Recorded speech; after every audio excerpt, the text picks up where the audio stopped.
hindi pa rin yung time.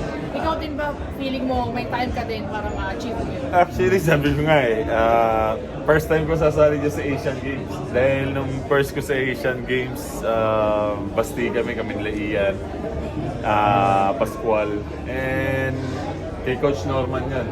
And sa sobrang siguro, struggle din kami sa dalawang ensayo namin, D-League at saka Basti.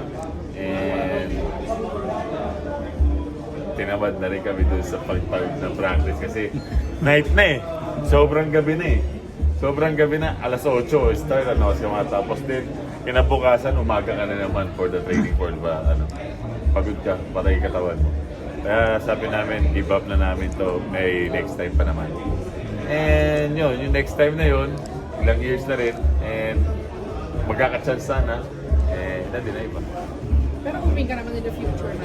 So, sabi ko nga, 8 years, tapos tinatawag ka ulit for playing our country. Wow, ibang usapan na yun, ibang mindset na yun. Parang yung katawan ko, binuwat ako pataas. Kaya, after naman nun, binagsak rin ako baba. Okay, kita tayo sa warding ha. Sabi ni Boss Al, naiyak ka daw nung sinabi. Siyempre, may dama talaga na gano'n eh. Maski naman sino sa atin eh. Ma-promote sa inyo, posibleng hindi matuwa sa iyak. Diba?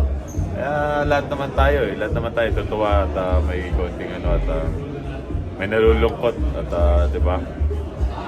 Natawagan ka, naging masaya ka, naiyak ka, ngayon na tinay ka masaya pa rin dahil napasama ka sa pero malungkot dahil hindi ka rin nakasama malis.